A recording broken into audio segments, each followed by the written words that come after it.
सन 1940, जब भारत पर अंग्रेजों का राज था।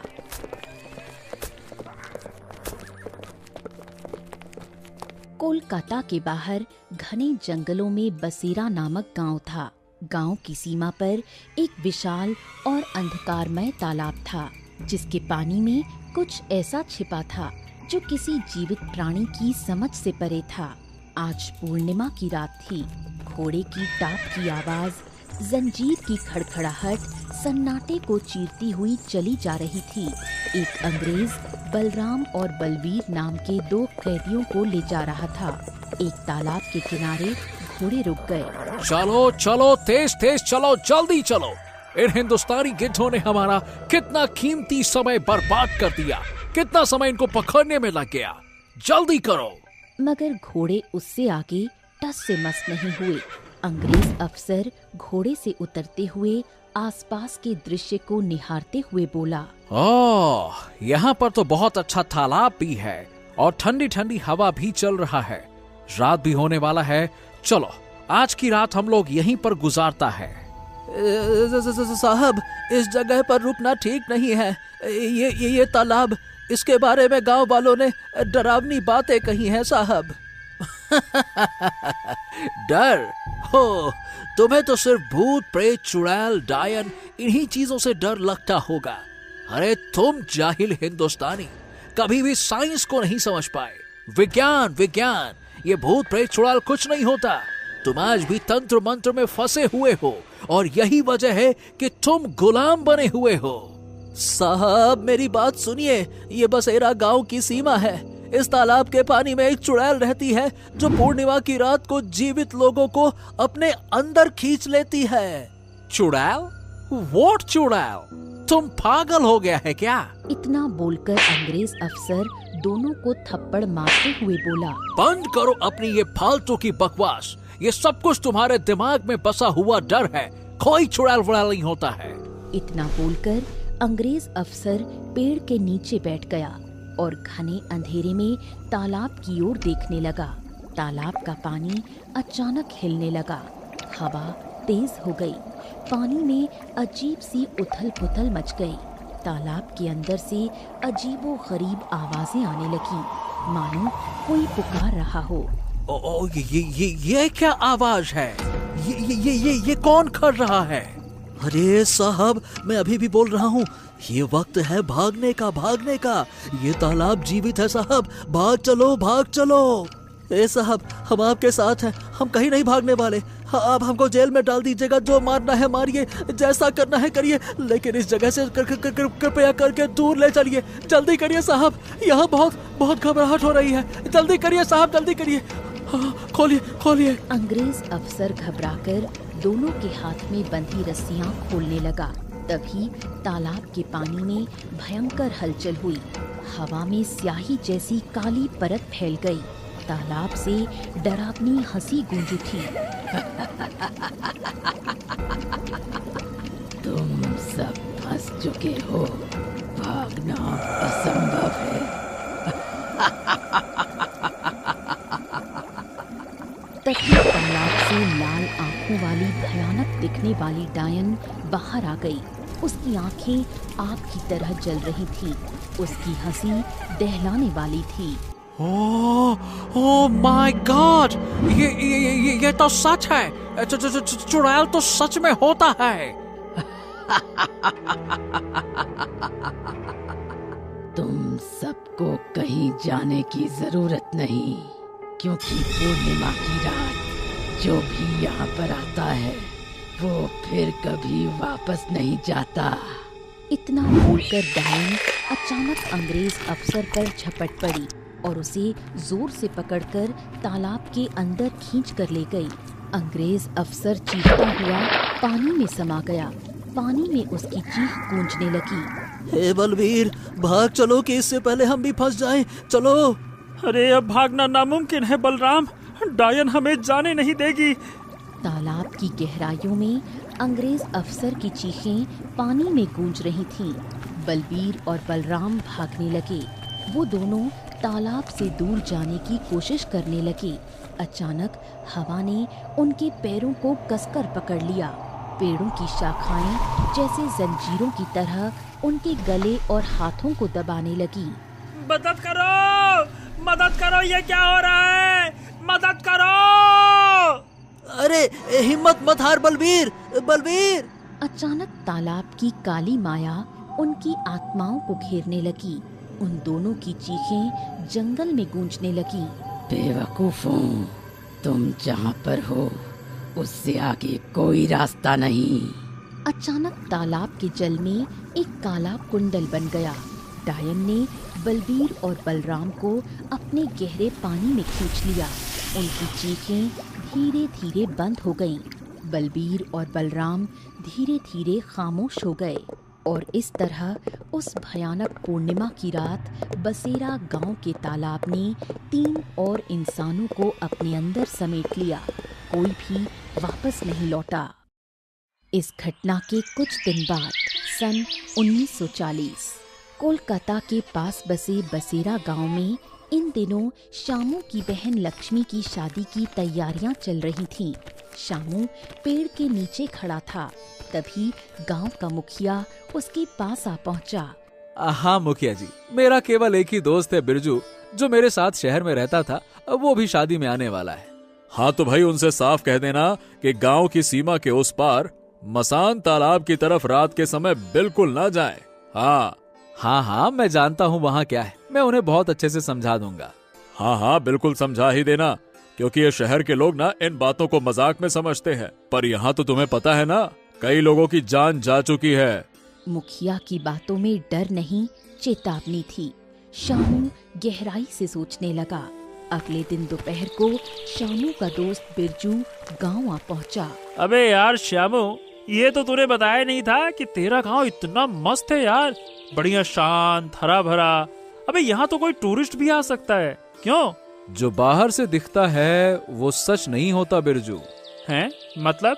अबे इतनी जल्दी क्या है, पहले घर तो चल घर चल। दोनों घर पहुँचे। दरवाजे पर लक्ष्मी खड़ी थी। आइए बिरजू भैया, अंदर आइए। बहुत दिनों बाद भाई के मुंह से आपके बारे में सुना। धन्यवाद लक्ष्मी बहन। बिरजू घर के अंदर चला गया। थोड़ी देर बाद शामू उसे गांव की गलियों में घुमाने ले गया। चलो आओ बिरजू, मैं तुम्हें कुछ लोगों से मिलवाता हूँ। अरे आओ। सबसे पहले वो गांव के पुरोहित से मिले, फिर हलवाई रामलाल से। अरे भैया, बाहर से आए हो, बढ़िया गर्मा गर्म जलेबी जरूर खा के जाओ। अभी नहीं, शादी के दिन जरूर खाऊंगा। शाम होते होते दोनों गांव के बाहर वाली पगडंडी तक निकल आए। दूर मसान तालाब का किनारा पेड़ों के पीछे से झांक रहा था। अबे श्यामू, वो क्या जगह है यार? वहाँ पे वो पेड़ कुछ ज्यादा ही सन्नाटे में नहीं खड़े? वहाँ पे मसान तालाब है, वहाँ रात में कोई नहीं जाता। क्यों? क्या डर है वहाँ?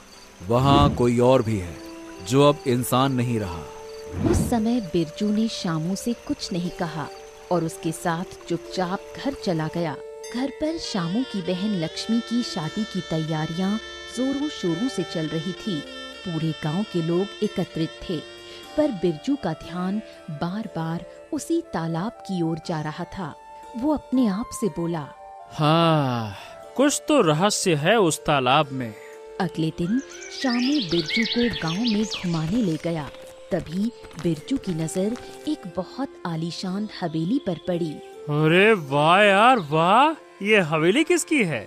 ये हमारे गांव के ठाकुर रामधीर सिंह की हवेली है, जो उस मसान तालाब के पास है।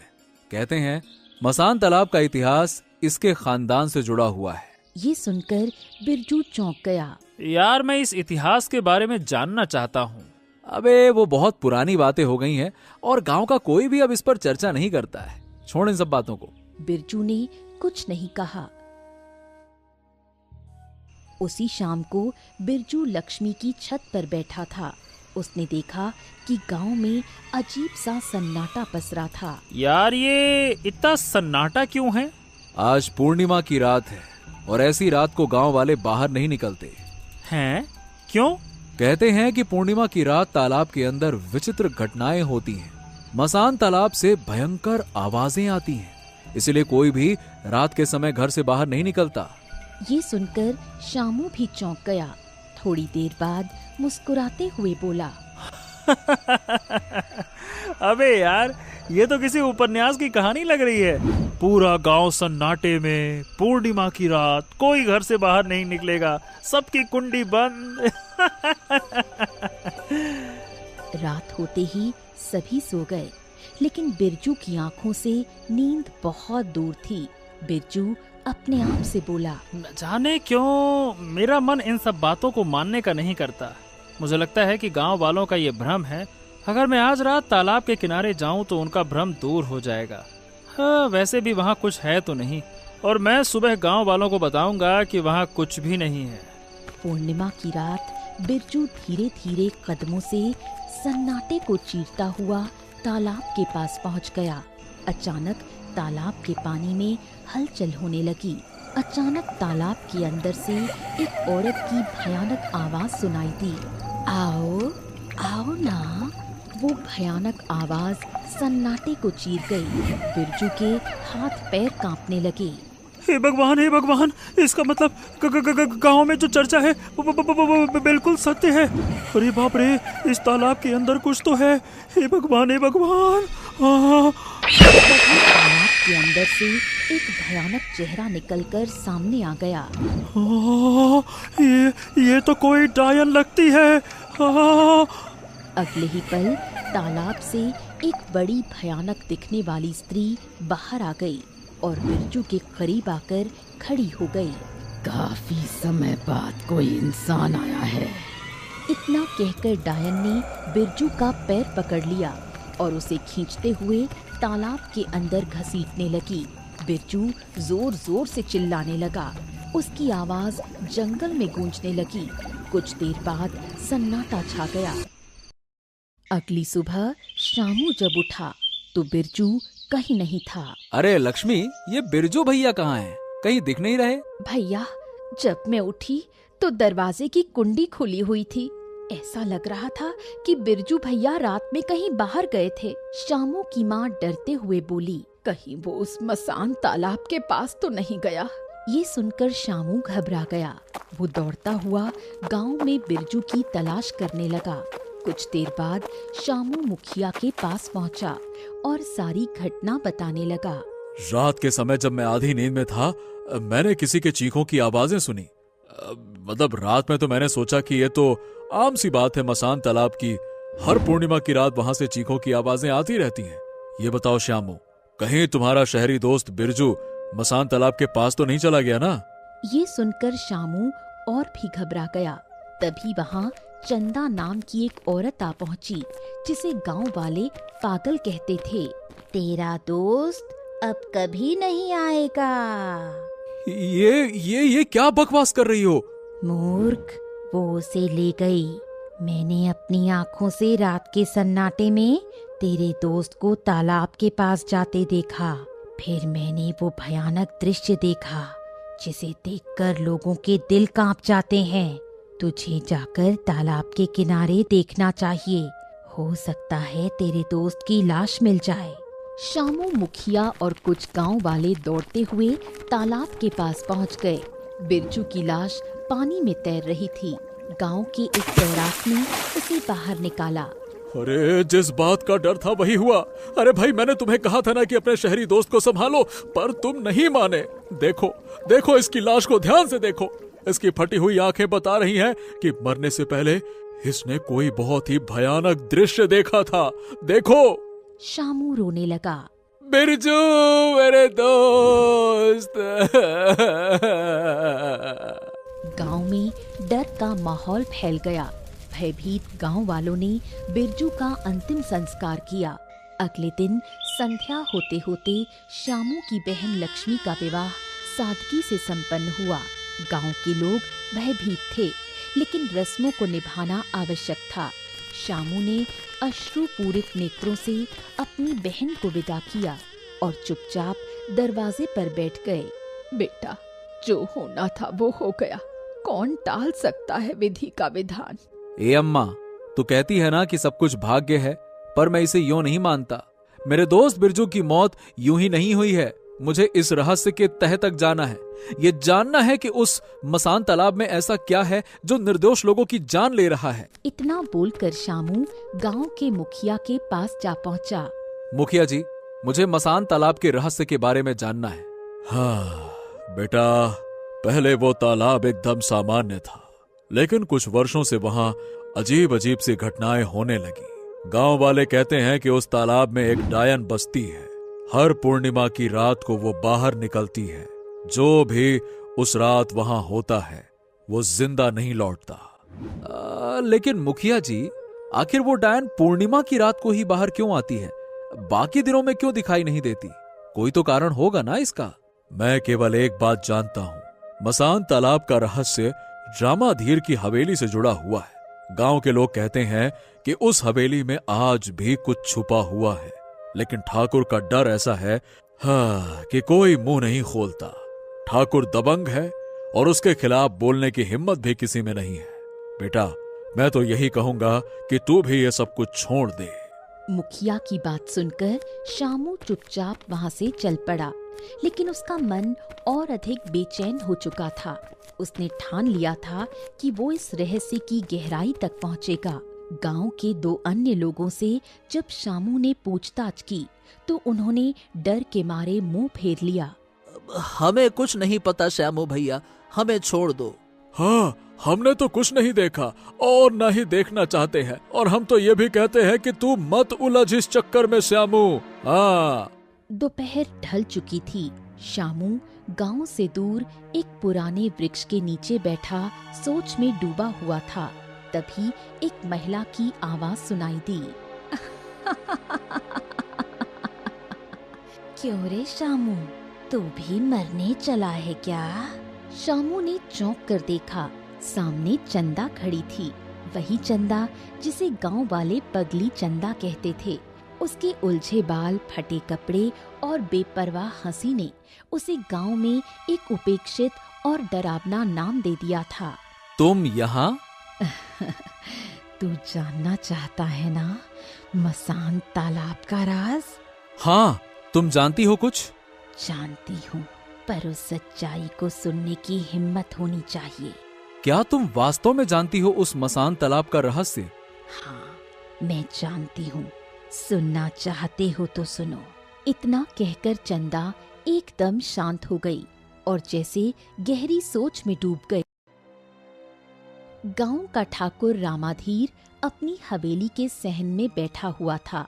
तभी उसकी पत्नी कौशल्या वहां आकर मुस्कुराती हुई बोली, आज बहुत खुशी का दिन है जी।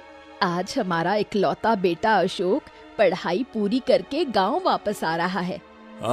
हम भी अशोक का बेसब्री से इंतजार कर रहे हैं कौशल्या। हम तो चाहते हैं कि अब वही हमारे गांव की बागडोर संभाले। मैंने अशोक से बात की थी, वो शहर में नौकरी करना चाहता है। वो तुम्हारी जगह नहीं लेना चाहता। देखा कौशल्या, हमने तुम्हारे कहने पर उसे शहर भेजा और अब वो साहबजादे नौकरी करना चाहते हैं। अरे क्या उसे पता नहीं है कि हम कौन हैं? ठाकुर हैं हम, ठाकुर। सदियों से शासन करते आए हैं। हमारे खानदान में कोई नौकरी नहीं करता। इतना कहकर रामाधीर गुस्से से बाहर निकल गया और कौशल्या वहीं सोच में डूब गई।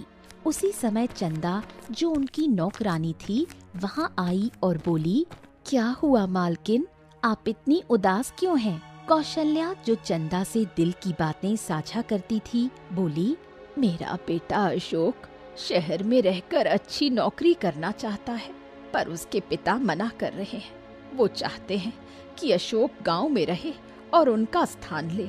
अशोक बाबू तो बहुत अच्छे इंसान हैं, वो आपके पति की तरह कभी नहीं बन सकते। और रही बात ठाकुर साहब की, तो उनके बारे में कौन नहीं जानता। गांव के सब लोग उनसे डरते हैं। कुछ देर बाद अशोक एक सुंदर लड़की के साथ हवेली आ पहुंचा। उसे देखकर रामाधीर बुरी तरह चौंक गया। अशोक, तुम्हारे साथ ये लड़की कौन है? पिताजी, ये मेरी पत्नी है। इसका नाम लीला है। हम दोनों ने शहर में साथ में पढ़ाई की और फिर शादी कर ली। रामाधीर का गुस्सा आसमान छूने लगा। ओह, कौन से खानदान की है ये? इसके पिता का नाम क्या है? पिताजी, ये एक अनाथ है। ये सुनकर रामाधीर और भड़क गया। उसने कौशल्या को आवाज लगाई, कौशल्या, इधर आओ, जल्दी बाहर आओ। कौशल्या चंदा के साथ बाहर आई। रामाधीर गरज कर बोला, देखो, गौर से देखो इसे, यही है तुम्हारा बेटा। शहर भेजने का क्या नतीजा निकला देखा तुमने? एक तो बिना पूछे शादी कर ली, और वो भी एक अनाथ लड़की से। न इसके खानदान का पता है, न इसके माँ बाप का पता है। न जाने किस नीच जात की लड़की को ब्याह कर ये लेकर आया है हमारे खानदान में। अशोक ये सुनकर क्रोधित हो गया। पिताजी, अपनी जुबान संभाल कर बात कीजिए। लीला मेरी पत्नी है और आपकी बहू। आपको उसे ऐसे अपमानित करने का कोई अधिकार नहीं है। उसे अंदर तो आने दो, आराम से बैठकर बात कर लेंगे। रामाधीर किसी सोच में डूब गया और चुपचाप वहाँ से चला गया। हवेली के आंगन में जैसे एक तूफान का सन्नाटा छा गया था। कौशल्या अपनी बहू और बेटे को अंदर लेकर आ गई और अपने बेटे से धीरे से बोली, तुम अपने पिता का स्वभाव जानते हो, फिर भी तुमने बिना बताए शादी कर ली, और वो भी एक अनाथ लड़की से। तुम्हारे पिता इसे कभी बहू के रूप में स्वीकार नहीं करेंगे। माँ, मैं अपने पिता की तरह कभी नहीं बनना चाहता था, इसीलिए तो मैं शहर गया। और वैसे भी कुछ ही दिनों में हम दोनों यहाँ से चले जाएंगे। मैं अपनी पत्नी के साथ शहर में एक अच्छा जीवन बिताना चाहता हूँ, और मैं नहीं चाहता कि मैं भी पिताजी की तरह अत्याचारी बन जाऊं और लोगों की बद्दुआएं लूं। ये मैं बिल्कुल नहीं चाहता। कौशल्या चुप हो गई, भीतर से उदास हो गई। हवेली के आंगन में जैसे एक तूफान के बाद सन्नाटा छा गया। कुछ देर बाद रामाधीर वापस आ गया। हाँ बहू, हमें माफ कर देना, गुस्से में हम कुछ ज्यादा ही बोल गए। बेटा, हमसे भूल हुई है, हमें माफ कर देना। रामाधीर का ये परिवर्तन देखकर उसकी पत्नी कौशल्या चौंक गई।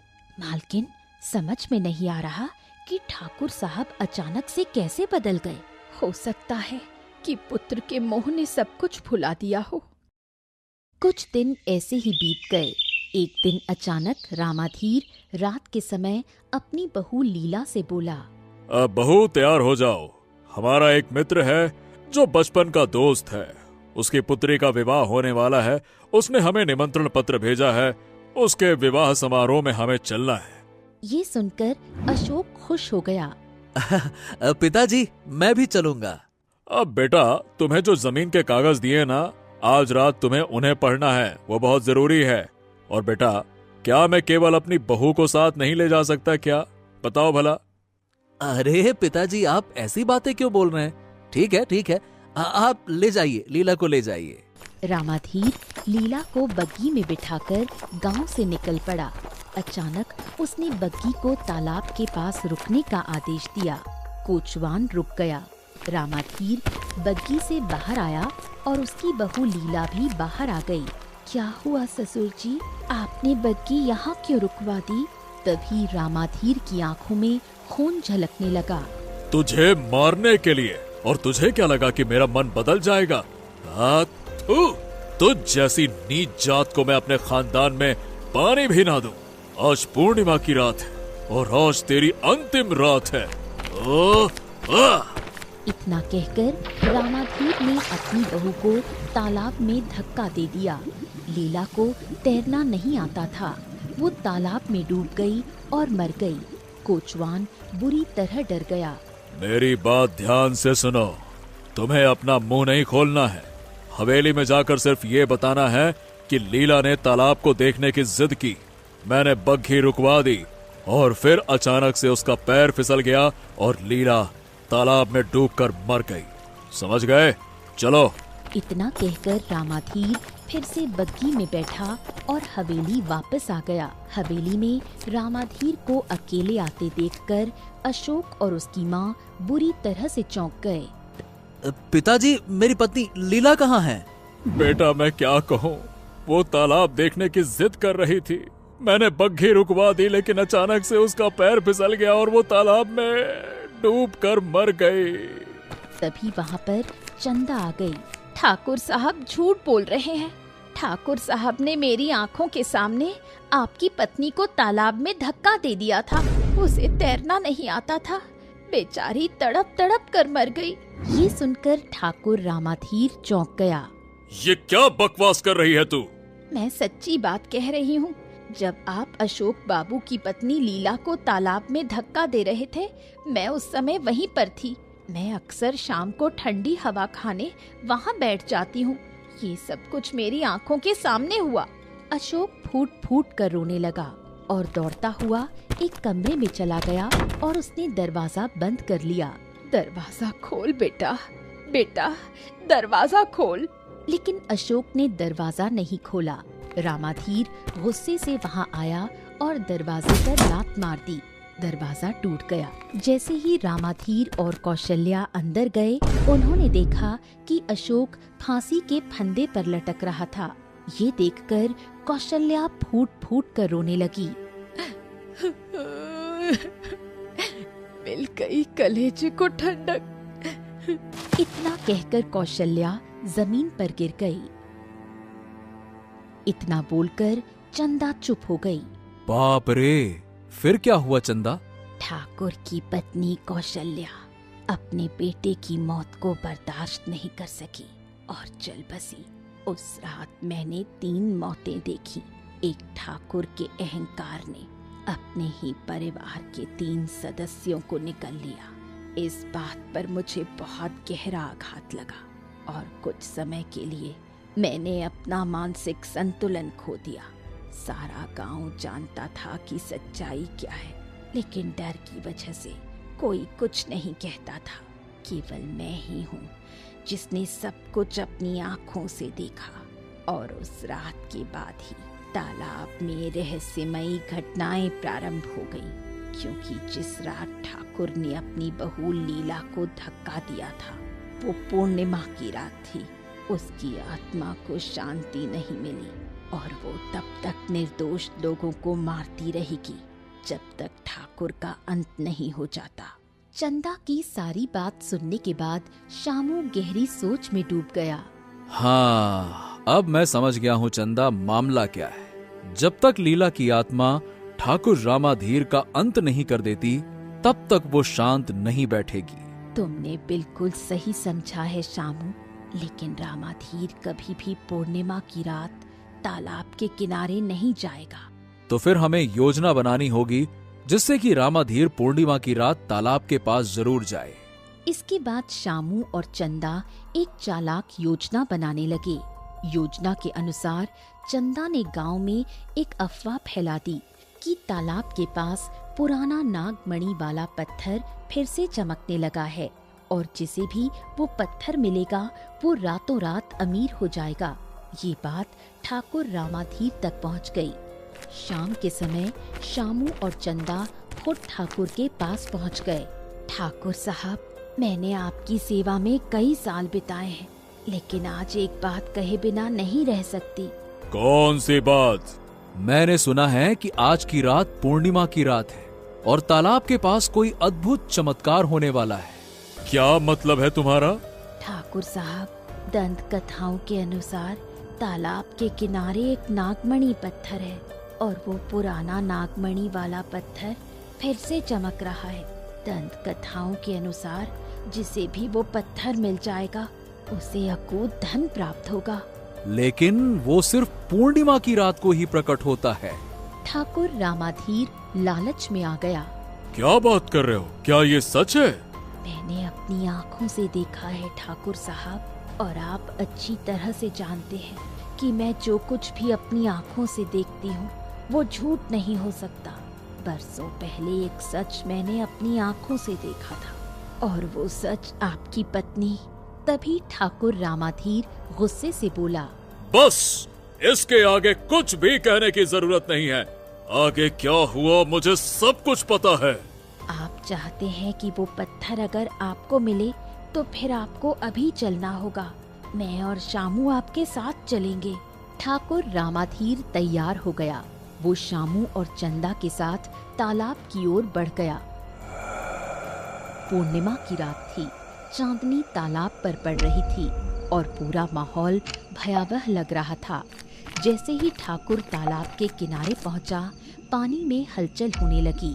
अचानक तालाब से एक डरावनी आकृति बाहर निकल आई। वो कोई और नहीं बल्कि लीला थी, जो अब एक भयावह डायन बन चुकी थी। उसकी आंखें लाल थी, बाल बिखरे हुए और शरीर पर काले धब्बे। लीला? हाँ, मैं वही लीला हूँ जिसे तूने इसी तालाब में धक्का देकर मारा था। आज तेरा अंत निश्चित है। तुम दोनों ने मुझे धोखा दिया है। क्या करें ठाकुर साहब, तुम्हारी वजह से गांव के निर्दोष लोगों की जान जा रही थी। आज इसका अंत होना ही था। लीला ने भयानक शक्ति के साथ रामाधीर को पकड़ लिया और उसे घसीटते हुए तालाब की ओर ले जाने लगी। रामाधीर चीखते हुए छटपटाने लगा। अरे अरे बचाओ मुझे, बचाओ बचाओ, मुझे छोड़ दो, मुझे छोड़ दो, मैं मरना नहीं चाहता, मुझे छोड़ दो मुझे, बचाओ बचाओ। लेकिन अब बहुत देर हो चुकी थी। लीला ने उसे तालाब के अंदर खींच लिया। रामाधीर की चीखें कुछ देर तक तालाब के किनारे गूंजती रही। फिर सब कुछ शांत हो गया। कुछ पल बाद तालाब का पानी एकदम स्थिर हो गया और चारों तरफ शांति छा गई। गांव में डर का साया हट चुका था। लीला की आत्मा को शांति मिल गई थी और ठाकुर रामाधीर का अंत हो गया था।